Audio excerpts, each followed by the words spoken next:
If you're looking for a framework that helps you to build cloud-native applications by decoupling the infrastructure layer, then this episode is for you. Welcome back to the Is It Observable YouTube channel. Today's episode is going to be part of the Communities playlist where we covered a couple of episodes. A few months back, I had the chance to have Mauricio Salatino, aka Salaboy, at the Observable live coding sessions related to KubeCon.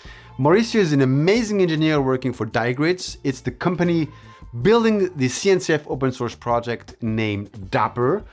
During this live stream, he mentioned the release of the new Dapr API for AI agents.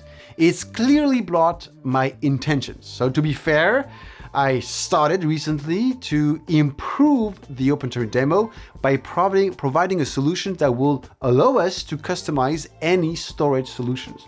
So by storage, I'm referring to the val key for the caching layer, replacing the file usage in the product catalog to a PostgreSQL database, or also remove Kafka from the systems. And for that, Dapr is the perfect solution to help us in that direction. So as you can understand, today's episode will be explaining what is Dapr and moreover, how to observe it. If you enjoyed today's content, don't forget to like and subscribe to the channel. So let's see what you're going to learn from this episode. We'll start by presenting the Dapr project. Then we'll explain the various API available in Dapr. We'll look at the various configuration files that we will need to use when using Dapr. We'll briefly explain how to use Dapr when building your microservices applications. And last, as usual, I will cover the observability provided by Dapr. Dapr stands for Distributed Application Runtime. The objective of Dapr is empower developers in creating stateless and stateful microservices without considering the storage solution. So when building distributed systems, we have different microservices that will exchange data through traditional HTTP, gRPC calls, but it could be also using a caching layer or messaging queue. When designing our application today, we are precisely picking the right backend solutions. So let's say I need to use Kafka. I will start coding my business logic and use specific libraries to interact with our storage solutions. In our case, it's going to be Kafka. Migrating Kafka, for example, to another solution means to change all of our code by using another set of libraries. That is why our code becomes very dependent to our backend. At the end, Dapr is here to help by removing the infrastructure layer from our application code. So how is it able to do that? Well, simple. Dapr is simply a proxy providing predefined sets of actions. You will see later these actions are translated into different sets of Dapr API calls. It means that our code will interact with the Dapr proxy, and the Dapr proxy will translate our request to the right format, the right protocol for the storage that we have decided to use. This means that our application will be dependent on those proxies. If you're using a service mesh, it is also the case. And if the sidecar proxy is dying, then I'm not sure any of our requests will be successful. The Dapr proxy could be deployed in various ways as a sidecar proxy where our pod, our container will have the Dapr component included in the local runtime, so more resource footprint due to the sidecar model. But at the end, you have very low latency. Or you have another model in Kubernetes where you can deploy the Dapr proxy or Dapr components as a daemon set, where each node would have a Dapr proxy deployed, or you can also do with Dapr deployments where you have one Dapr proxy for sets of components that will receive all the requests to this proxy. From a developer perspective, it is amazing. I don't need to use or import the specific library to interact with the backend anymore. I can simply rely on the Dapr client. So at the end, it accelerates the developer efficiency by removing the specific of a given library. For example, which library should I use to send an MQ message or a Kafka message? I will simply rely on the Dapr API. This allows the developers to focus their efforts on expertise, on building core business logic rather than spending time understanding how to utilize that API for a specific layer. Being a proxy will also mean that we would be able to apply specific policies like which components can be used by which services, or we can even think applying policies like rate limiting. Here we are clearly crossing the frontier, and I think we can also have this support with other components that could achieve this. I mean, if I have a service mesh, I clearly won't utilize Dapr to configure this type of policies. I will clearly use the service mesh. Anyway, to use Dapr, you will need to few things. So you will build your application code, meaning that you will import the Dapr SDK in your code. Then we will build the business logic using the Dapr API. We will, at the end, generate our binary, create the container image that we need, and then we can test our code using Dapr as a Docker container or in Docker Compose, or of course, it's also available in Kubernetes. In the case of Kubernetes, we'll use the Dapr operator that will be responsible of injecting the Dapr proxy in our workload to make the communication between the storage that we have configured in our Dapr component. And the injections of this Dapr proxy will work by adding the Dapr annotation to our workload. So here are the Dapr annotations. So basically say Dapr enable true, and you give an ID to your applications, the port of the application, and then which configuration of Dapr you want to use for this specific proxy. Dapr is clearly magic, but the value depends on the actual building blocks, the type of use case that is supported currently with Dapr. The power of Dapr depends on a given set of building blocks API, each designed to address specific features when building distributed systems. So the client SDK would usually cover most of the following building blocks, but we'll see later on what are the SDK variables. So we have first the service invocation. This is designed to communicate between microservices, meaning anything relying on HTTP or gRPC. This type of use case could sound a bit strange, but it removes the dependency with other services. So for example, instead of calling directly our payment services that we've defined, we can suddenly imagine that we want to migrate these payment services to a Lambda. So Dapr will allow us to do that without any changes to the main component. Then we have the state management. Here, it's basically a key value pair storage.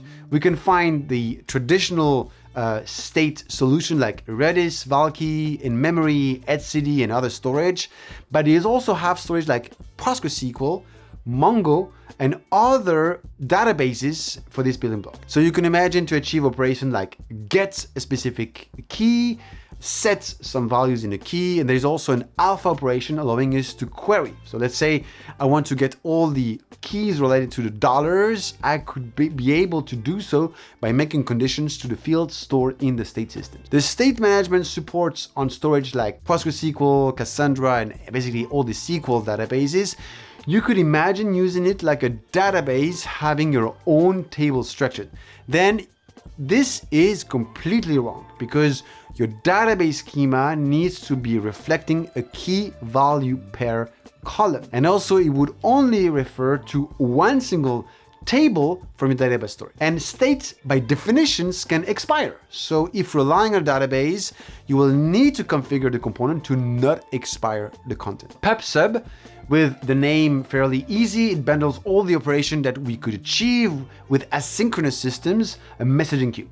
It supports, of course, interaction with variety of messaging brokers, so Kafka, RabbitMQ, Azure Services Bus, and so on. So we would be able to publish messages or simply subscribes to get recent messages from the messaging. Then you have bindings. This is interesting. I mean, sounds a bit like PubSub, but let's explain. Dapr will act as a bridge between our applications and solution that produce events. You have two types of bindings. You have the input, meaning that Dapr will listen for the third-party systems like Kafka to retrieve an event from the main applications. And then you have the output, and in this configuration, it's a bit different, where here our application is producing events, we'll send it to a solution. So Dapr can interact with a wide array of external solutions like databases, messages, a bit like PubSub, file systems, and others. So input bindings allow us our application to be triggered by events from these external systems. Then you have the secret management.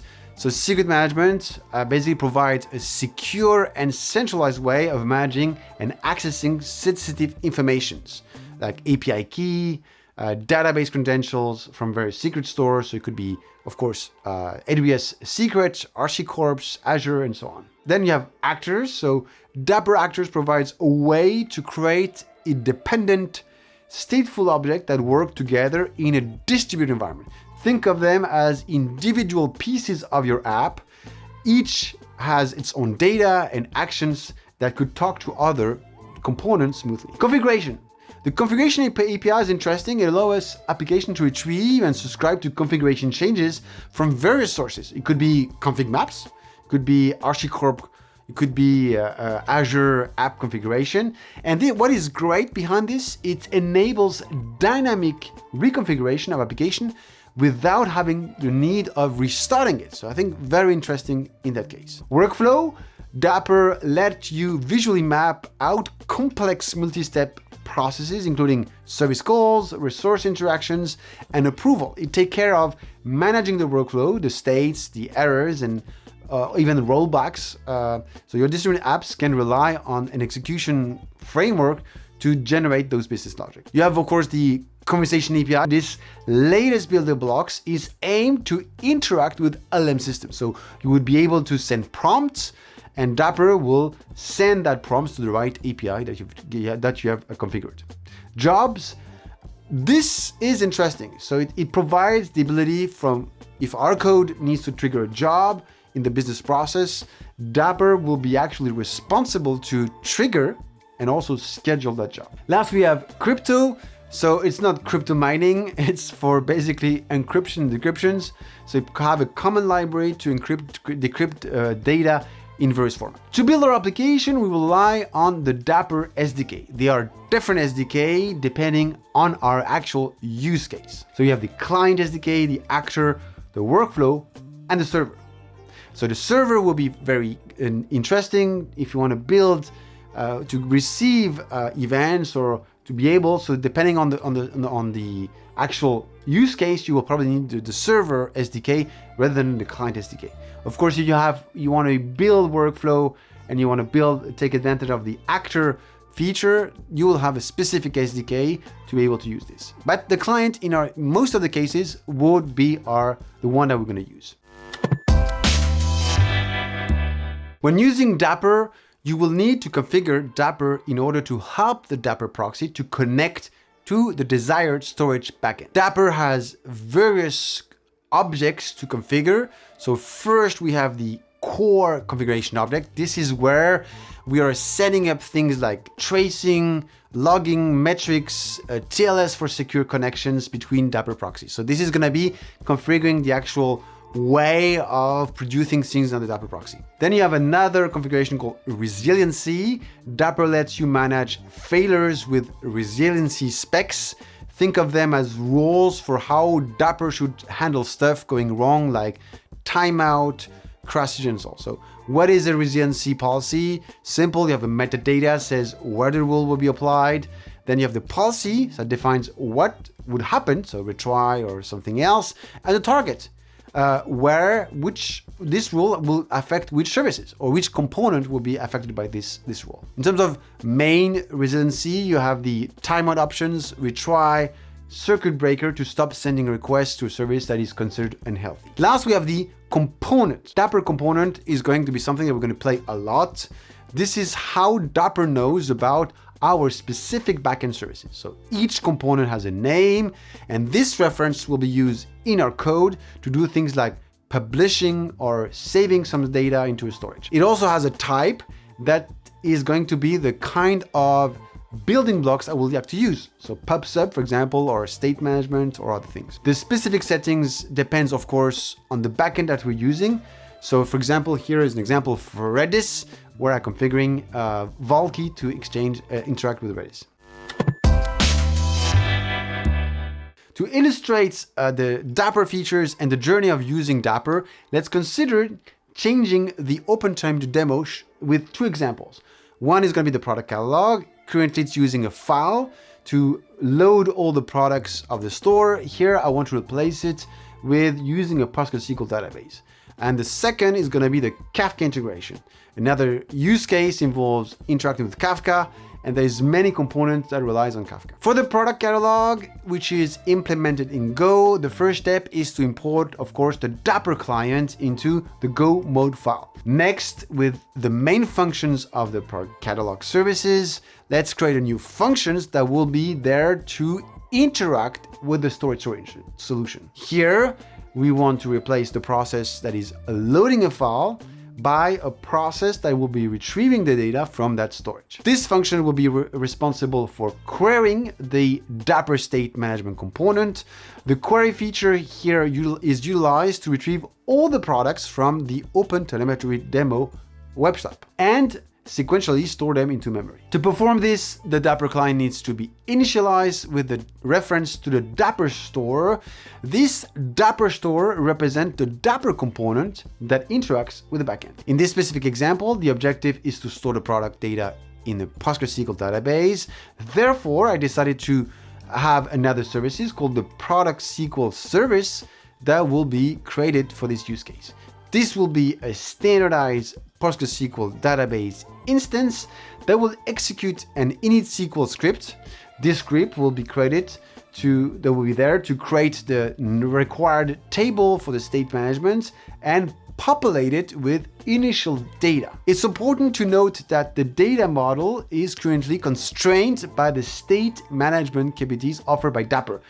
There is an ongoing proposal with Dapr project to introduce more comprehensive database API, which would be better suited for this type of use case. With the PostgreSQL database setup, the next step is to define the Dapr component that enables Dapr to connect to. In the Kubernetes environment, the database connection string could be securely stored as a secret. Once the Dapr component for the PostgreSQL storage is configured, identified by its name, I can then reference it in the Go code. So the Dapr C client's query method can then be used to retrieve the data. This is a basic example that demonstrates how Dapr clients provide a straightforward functions to interact with the underlying storage mechanism and achieve the desired operation. For Kafka, it will be the similar journey where I will have to, of course, import the right SDK, create the right Dapr component, and I will initiate the client, make the reference to the right Dapr component. And then I will simply need to use one of the API functions available in Dapr. So it's going to be either subscribe or publishment. Then to inject the Dapr proxy into the workload, I will use the Dapr annotation that will precise the application ID, the component to use, and more. Dapr provides a significant level of observability on the usage of their proxy. All the observability will be enabled directly in the configuration objects of Dapr. What is great is that you can deploy as many configurations CRD as you want, each one for each proxy. One will be more logging, more metrics. You could basically be very creative. The actual configuration will be passed as an annotations to our workload. For example, here I have this configuration and you can see that I am enabling a few things on the logging, but the config here is basically pointing to the configuration object where I have stored all the configuration. In the configuration object of Dapr, there are 3 sections available. So tracing, supporting, of course, various backend, and it has also a native support for OpenTelemetry. In the tracing section, you can define the sampling rates for Dapr and stdout settings that will produce more details to the actual spans produced by the Dapr proxy. The traces generated by Dapr would add details when interacting with the Dapr API and the actual storage, so we can report the time spent in Dapr. Here is my recommendation in the tracing settings. I will set the sampling rate to 1, meaning 100%, and I will use a collector that will achieve a tail sampling decision. On the metric side, it is not providing currently an OpenTelemetry support. So the metric would be produced in a Prometheus format. To enable it, we can do it in various ways, either using annotations on our workload. So here it is. we can say that we have enabled metrics, and we can even specify the metric port where those metrics will be exposed on the proxy. We can use the configuration objects that will provide more settings. What I like with the configuration object is that you can do lots of things. You can adjust the cardinality, enable error codes, you can define default latency buckets. So Dapr provides lots of smart options to control the cost of the metric produced by Dapr. The metric section has an option called increase cardinality that is in fact set to true by default, meaning that each HTTP URL will add a dimension to our metric with the path, the methods, and so on things. So it could basically increase this cardinality. It has a smart options where we can basically ask Dapr to group those URL by sets of URL. So it could be under a common pattern. This feature is amazing to control the cardinality, and also sometimes we don't even care of slash whatever, and we know it's just an order. The other smart thing is that by default, the metric produced will have a method dimension, and we can disable it if we have no value of it for our dashboards or SLA. So we can, by adding this following settings, we can disable the methods. So here is the settings that I would recommend for metrics. Once it's enabled, it means that each proxy deploy will expose their metrics on the port 9090, which is the default port, but you can still customize it with annotations. Otherwise, the components of Dapr operator will also produce metrics in a Prometheus format. To be able to scrape the metric produced from the Dapr control plane or the data plane, so the proxy, you will need to use the Prometheus receiver on your collector and adding the following scrape config. So you need two jobs, one for the sidecars and then one from the actual control plane. You can see that the scrape config, and especially for the Dapr proxy, it rely on the Dapr annotation. So you will need to add the metric annotations to our deployments because the scrape config is actually searching for the annotations, enable metrics true, and the potential port that we have defined. Otherwise, all the metrics produced by Dapr are described at the following URL. So you see the metrics from the control plane, the metrics from data plane, and so on. So I would recommend I'm looking at each metric produced to build the right dashboard. Last is log. There are different type of logs produced by Dapr. So the first one is produced by the control plane of Dapr. You can adjust, of course, the severity of the log produced by adding the right Helm parameter and also to request to produce those logs in a JSON format. So that will be simplifying our processing journey. So here you can see that the set global log as JSON is set to true. And then the operator has three components. I didn't mention that, but you have the placement, the injector, and last the actual operator. And you can also adjust the log level for each individual component. So here you can see the component name, the log level, and which level we want to find. By defining a specific log level for each component, it makes sense because at the end we can some components will provide more information that we can use to report the health of the control plane. Then we have the log produced by the Dapr proxy, and it has two levels of logs. The default one produced by the proxy, sharing details on the startup process, the interaction with the placements or the component.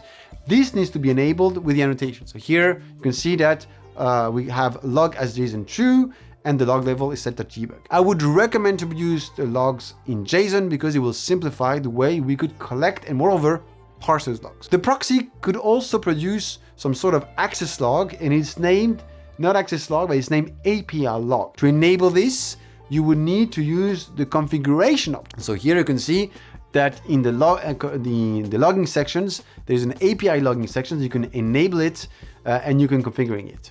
It has two relevant parameters: obfuscates URL that is useful for production usage, and last, it can control if we want to add also the health checks details in the proxy logs. All those logs would be produced and sent to std out. No OpenTelemetry log support for now, meaning that we would need to use the collector or Flimbit to collect all those details. At the end, Dapr on the Observability provides two types of Observability, the one related to the data plane and to the proxy. I think the metrics and traces and logs produced are rich enough to troubleshoot and understand any misconfiguration. Last, on the health of the actual control plane, we can easily report things using the logs and metric, helping us to measure how Dapr is currently behaving. Again, small reminder, I mean, it's the basics. Don't forget also to report the health usage of each individual container, pods, and by default, each exporter of Dapr will expose the Go runtime information of the Dapr component. So collect the Go routines and everything. It will be a way of figuring out if those components are actually healthy. That's it for today's episode related to Dapr. I think Dapr is an amazing project by design to basically have a tooling that could decouple this infrastructure layer. And I think it's really, really smart how it's been implemented. I really want to have this database API because I think it's going to be simplifying the way we use our storage solutions, because the state management is kind of weird for the database usage. But I think from the Observability perspective as well, I'm really happy that they also produce spans, because sometimes if you use specific, let's say SQL library of Kafka, you get extra spans when you do the auto instrumentation. And you can make, using Dapr, you can think about sacrifices, but they still produce the details. So I think that is great. And I hope they will improve to have more SQL details and anything like this to, again, don't sacrifice into details in the observability part. On the logging sections, I think having this proxy layer, the API layer from the proxy is interesting. The way at the moment they produce metric is only on Prometheus. It will be very, very interesting to have the OpenTourist support for metrics. So if you're listening, the Dapr maintainers, please do that. And last, I think from the logs as well, it will be great to also have this OpenTelemetry support. It will be much easier to manage. And one thing, I think if you have Dapr plus Istio, then you have a lot of proxy at the end. So I know that there's a current discussion to have that, like a way of when you have a service mesh, that Dapr is part of the mesh instead of having an extra proxy layer on top of that, because at the end it adds a lot of bounds for nothing. So I think depending on the setup, I'm really hope that this will come, because it will be better from the infrastructure perspective, from the resource perspective, and also from the latency perspective. So hope that this is going to happen, because I think it will be useful in the Kubernetes environment, and for specifically we build cloud-native applications. All right, so if you enjoyed this content, don't forget to like and subscribe to the channel. So see you soon for another episode. Bye.